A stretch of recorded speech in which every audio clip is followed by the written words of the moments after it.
새해 첫 온가족 예배를 드리면서 제가 이런 말씀을 인용해 드렸습니다. 신앙이란 하나님의 마음을 기본음으로 삼아서 우리의 삶을 조율해가는 과정이다. 이런 이야기를 지난달에 드렸죠. 그래서 우리가 새해 들어서 매달 마지막 주 온가족 예배를 드릴 때마다 이제 10계명을 하나씩 살펴보기 원하는 것입니다. 10계명에 나타난 하나님의 마음을 통해서 우리가 이 땅에 발딛고 사는 동안 조율해야 할 기본 의무를 함께 찾아가기를 원하는 것이죠. 오늘 우리가 이제 10계명의 두 번째 계명을 함께 나누려고 합니다. 바로 너를 위하여 새긴 우상을 만들지 말라라고 하는 이제 두 번째 계명을 함께 나누어 보도록 하겠습니다. 무엇보다도 먼저 우리가 이 두 번째 계명을 생각할 때 두 번째 계명이 첫 번째 계명과 어떻게 다른가를 먼저 좀 생각을 해볼 필요가 있을 것 같습니다. 왜냐하면 사실 언뜻 보면 1계명과 2계명이 굉장히 비슷해 보이기 때문에 그렇습니다. 여러분 1계명 기억나십니까? 1계명은 너는 나 외에 다른 신들을 내게 두지 말지니라 이렇게 이야기했습니다. 그러니까 오직 하나님만, 다른 신들 말고 하나님만 섬겨라 이런 말씀인 것이죠. 그런데 여러분 보통 다른 신들, other gods, 다른 신들 하면 여러분들 마음속에 자연스럽게 연상되어서 떠오르는 이미지가 있을 것입니다. 우상의 이미지죠. 그렇죠? 여러분 가나안 사람들이 섬겼던 주된 신의 이름이 무엇입니까? 바알이죠. 그 바알의 우상은 이렇게 생겼습니다. 이 우상 앞에 가서 사람들이 예배한 거예요. 이게 좀 잃어버렸는데 한쪽에는 창을 들고 한쪽에는 그 곡식을 들고 이렇게 있는 모습으로 보통 그려졌다라고 사람들이 생각을 합니다. 이런 우상이 있었던 것이죠. 이집트 사람들도 여러 우상을 섬겼는데요. 그 중에 이렇게 생긴 우상이 있습니다. 황소처럼 생겼죠. 아피스라고 하는 황소 우상입니다. 그러니까 다른 신들 하면 보통 우리가 이런 우상들의 모습을 얼른 떠올리게 되어 있다라고 하는 것이죠. 그래서 1계명과 2계명을 생각할 때 이것이 서로 굉장히 비슷한 계명으로 오해하는 경우가 있는 것입니다. 그러니까 다른 신들을 섬기지 말라는 말씀이나 우상을 만들지 말라는 말씀이나 결국 하나님만 섬겨라 라고 하는 말씀 동전의 양면이 아닌가 이렇게 생각하는 경우들이 종종 있다라고 하는 것이죠. 그런데 여러분 그게 아닙니다. 그게 아니에요. 2계명에서 금하는 우상은 사실 바알이나 아피스 신 우상과 같이 다른 신들을 형상으로 만든 것을 말하는 게 아니고 여호와 하나님을 형상으로 만든 것을 말하는 거예요. 1계명은 참 하나님 한 분만 섬겨라 라고 하는 것이라면 두 번째 계명은 그 하나님을 어떻게 섬길 것인가 하는 문제와 관련된 것이죠. 참으로 완전하신 한 하나님을 섬기는 것 중요하고 동시에 그 하나님을 하나님이 원하시는 방법대로 예배하고 섬기는 것도 중요하다라고 하는 것이 2계명에서 이야기를 해주는 것입니다. 그래서 오랜 역사를 가진 신앙 고백 하이델베르크 요리문답이 있는데요. 그 하이델베르크 요리문답의 96번은 제2계명에서 하나님께서 원하시는 것이 무엇입니까? 이렇게 묻고 그 질문에 대해서 이렇게 답을 하는 거예요. 어떤 형태로든 하나님을 형상으로 표현하지 않는 것이고 하나님이 그의 말씀에서 명하지 아니한 다른 방식으로 예배하지 않는 것입니다. 두 번째 계명은 하나님을 어떻게 예배할 것인가에 관계된 문제라는 것입니다. 제가 올 초에 한국의 한 신문에서 매우 독특한 그 신흥 종교에 대한 그 이야기를 읽었습니다. 1986년도 그 충북 청주에서 시작된 종교라고 하는데요. 그 종교 이름이 뭐냐면 이불교입니다. 이불교. 혹시 들어보셨어요, 여러분?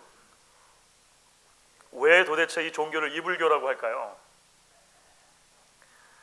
성경과 찬송을 가지고 이불 속에 들어가서 1시간 이상만 예배하면 모든 소원이 이루어지고 모든 병이 낫는다. 고 가르치고 믿기 때문에 이불교라고 불렀다는 거예요. 하석자라는 여성분이 창시를 했는데 신도수가 20명을 조금 넘는다고 그래요. 그런데 33년이 지난 지금도 아직 미미하긴 한데 남아 있다는 거예요.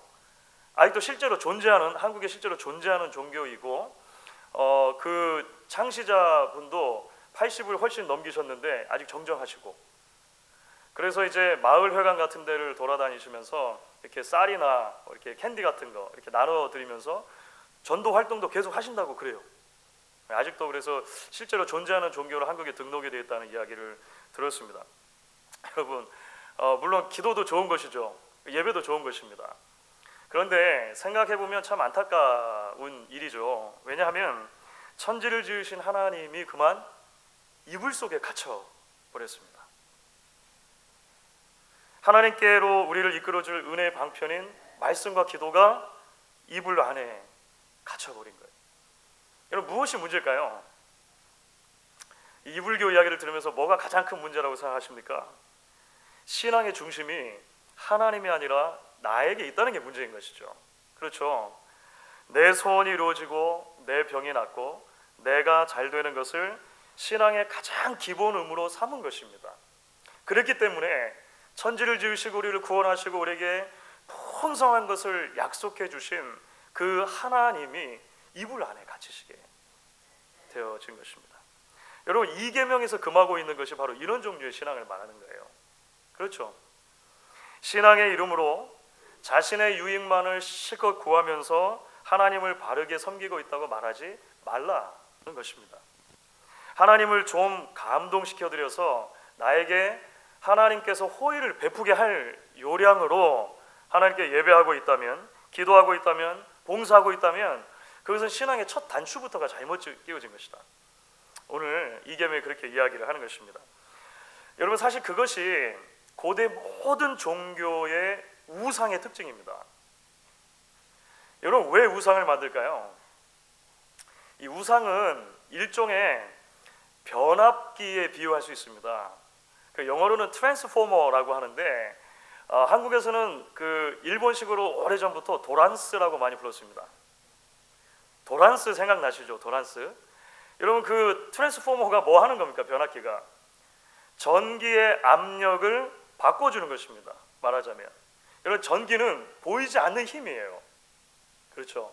그런데 그 보이지 않는 힘인 전기를 눈에 보이는 가전제품들에 적당하게 사용하려면 거기에 맞는 전압으로 바꿔주는 트랜스포머가 필요한 거예요.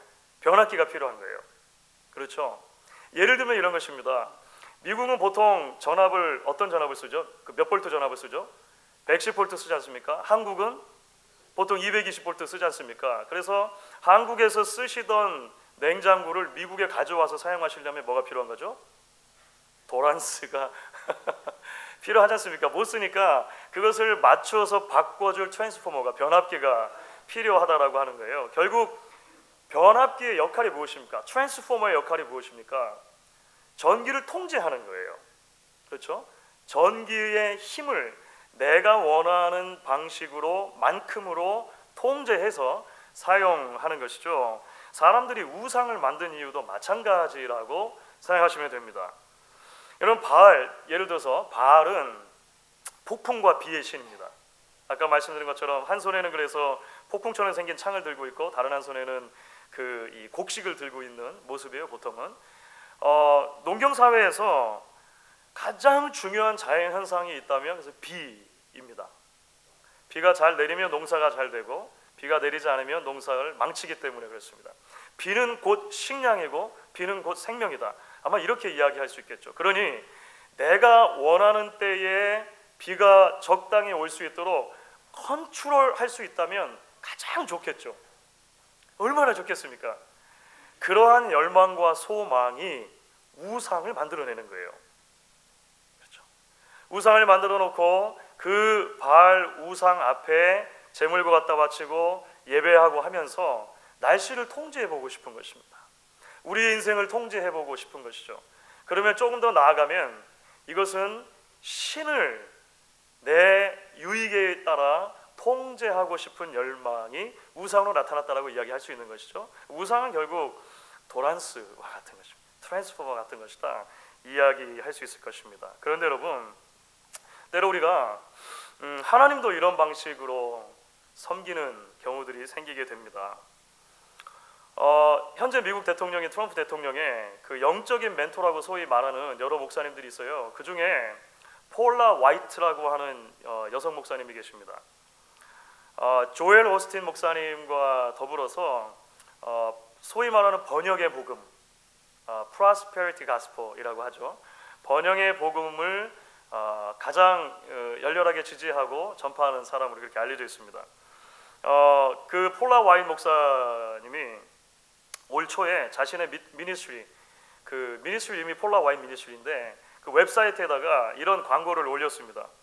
2019년 당신의 첫 열매인 첫 달 월급을 우리 단체에 기부하십시오. 이 헌금은 당신을 당신의 과거로부터 해방시킬 것이며 축복의 미래를 가져다 줄 것입니다.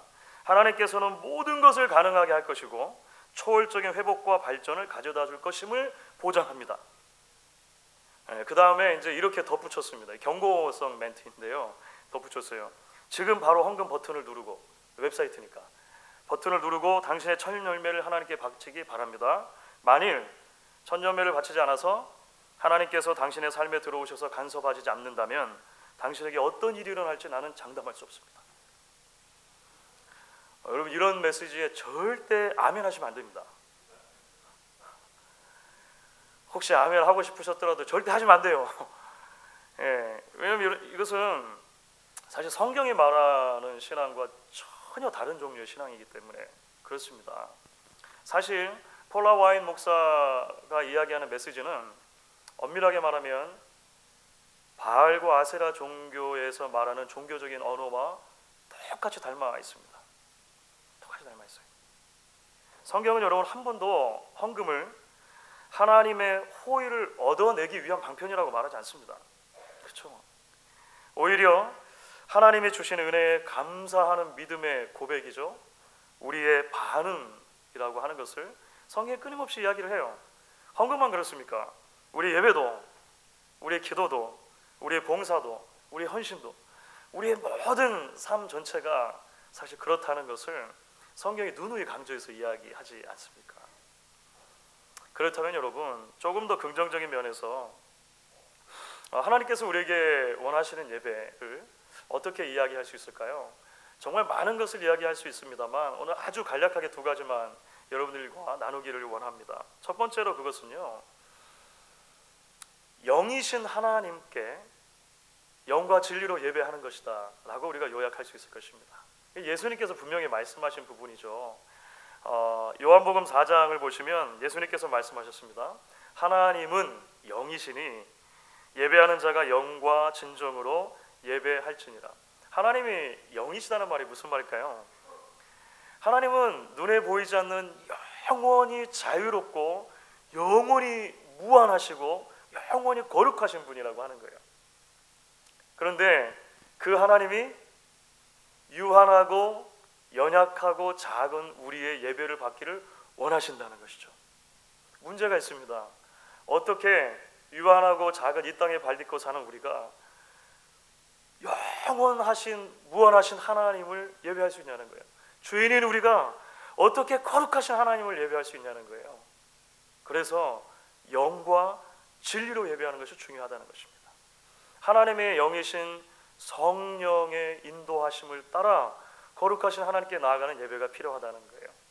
하나님의 진리이신 예수 그리스도 안에서 우리를 구속해 주심에 감사하며 하나님께 예배하는 것이 필요하다는 것입니다.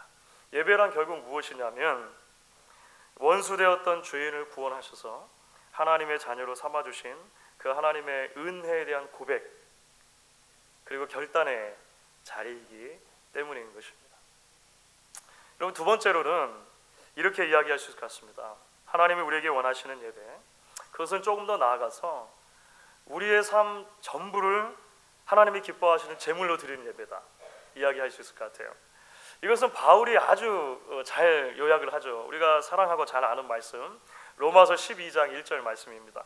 이렇게 되어 있죠. 그러므로 형제들아, 내가 하나님의 모든 자비하심으로 너희를 권하노니 너희 몸을 하나님이 기뻐하시는 거룩한 산 제물로 드리라. 이는 너희의 드릴 영적 예배니라. 우리의 영적 예배의 실체를 그렇게 설명을 해줘요. 여러분, 말씀드린 것처럼 하나님께서 이 세상의 어떤 피조물로도 자신의 형상화되는 것을 원하지 않으셨습니다. 이 계명에서 아주 단호하게 말씀하시는 것이죠. 아무런 형상으로도 나를 만들지 말라. 그런데 여러분, 하나의 예외가 있다는 것 아시죠? 바로 사람입니다. 사람. 하나님께서 창세기 1장에서 인간들을 지으신 장면을 보면 사람을 하나님의 형상대로 지으셨다라고 이야기를 합니다. 사람이 유일하게 예외 항목이 되는 거예요. 이건 굉장히 놀라운 진리죠. 그래서 하나님께서 우리에게 기대하시는 것은 무엇이냐면 하나님의 형상인 우리 전체를 원하시는 거예요. 바알과 아세라, 아피스 신을 섬기며 이 신들과 영원토록 온전한 교제를 나누겠다고 예배하는 사람은 아무도 없습니다. 비를 얻으면 끝나는 거예요. 풍요를 얻으면 끝나는 거예요. 하나님은 그렇게 우리와 관계 맺기를 원하지 않으신다는 거예요. 엉뚱한 우상을 만들고 그 우상을 통해서 하나님을 컨트롤하는 것이 아니라 하나님의 형상인 우리가, 하나님의 우상인 우리가 하나님을 향해서 온전히 드려지는 것, 그것 자체를 하나님께서 가장 기뻐하시는 예배라고 말씀하신다는 것입니다. 그러므로요, 이제 말씀을 정리하면서 주안의 사랑하는 여러분, 이 한 해 동안 우리 모든 가정들이 하나님만을 예배하는 가정으로 세워질 뿐만 아니라 그 하나님이 기뻐하시는 방법으로 예배하는 가정들로 세워질 수 있기를 축복합니다. 하나님을 컨트롤하려고 하는 것이 아니라 하나님께 컨트롤 받는 것이 가장 복된 삶이라고 고백하고, 하나님을 조작하여서 복을 얻어내는 데만 관심이 있는 것이 아니라 내가 내 삶 전체를 하나님의 형상으로 드림으로 변화된 나의 삶을 통해서 내가 복의 통로가 되어지기를 소망하며, 그것이 우리의 신앙의 기본 의미 되어서 우리의 삶과 우리의 신앙을 조율해 갈 수 있는 아름답고 복된 우리 사랑하는 목양의 모든 식구들 될 수 있기를 주의 이름으로 축원하겠습니다. 우리 한번 기도하도록 하겠습니다.